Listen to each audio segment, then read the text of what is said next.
चक्रवर्ती राजा दशरथ की वो दास्तान जिसका जिक्र रामायण में भी नहीं है। रामायण में ये जरूर बताया गया है कि राजा दशरथ चक्रवर्ती और प्रतापी राजा थे। तीनों लोक में उनकी यश कीर्ति फैली हुई थी। आज के इस वीडियो में हम जानेंगे कि आखिर दशरथ को तीनों लोक में यश प्राप्त करने का आशीर्वाद कहाँ से मिला था। रामायण में ये दिखाया गया है कि दशरथ जनता के प्रिय राजा थे। उनके शासन काल में जनता भयमुक्त रहती थी और उन्हें अपना पालक समझती थी। दशरथ देवताओं और असुरों दोनों के साथ, इसलिए देवता उनका सम्मान करते थे और असुर उनसे डरा करते थे। लेकिन अचानक उनके राज्य में एक बार संकट के बादल गहराए। एक दिन उन्हें उनके ज्योतिष ने बताया कि शनि को कृतिका नक्षत्र के अंतिम चरण में देखा गया है और अब शनि रोहिणी नक्षत्र का भेदन कर जाएंगे, जिसे रोहिणी शकट भेदन भी कहा जाता है। शनि का रोहिणी में जाना देवता और असुर दोनों के लिए कष्टकारी था, जिसके बाद 12 वर्ष तक अत्यंत दुखदायी अकाल पड़ता है। और यही बात सोचकर देवता और असुर डरे हुए थे। ज्योतिषी की बात सुनकर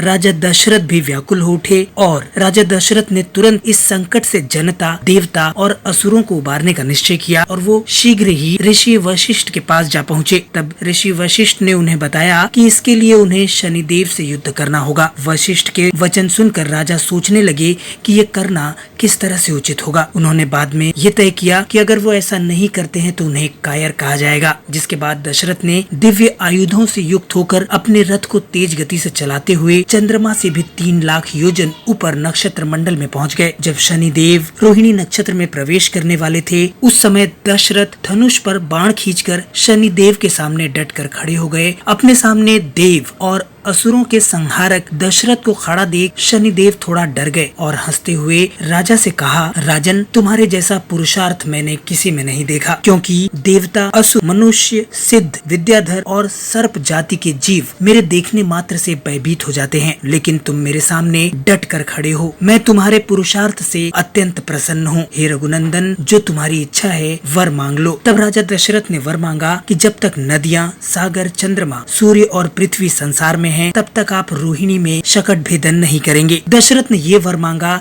कि जब तक नदियां, सागर, चंद्रमा, सूर्य और पृथ्वी संसार में हैं, तब तक आप रोहिणी शकट भेदन कदापि न करें। मैं केवल यही वर मांगता हूँ। शनि ने उनके वर को स्वीकार किया और इस तरह से दशरथ के राज्य में आने वाला संकट टल गया। साथ ही शनिदेव ने दशरथ को ये आशीर्वाद भी दिया कि तुम्हारी यश कीर्ति तीनों लोकों में फैल जाएगी, क्योंकि राजा होने के बावजूद तुम निष्पक्ष भाव से अपनी प्रजा की सेवा करते हो। ऐसा वर पाकर राजा दशरथ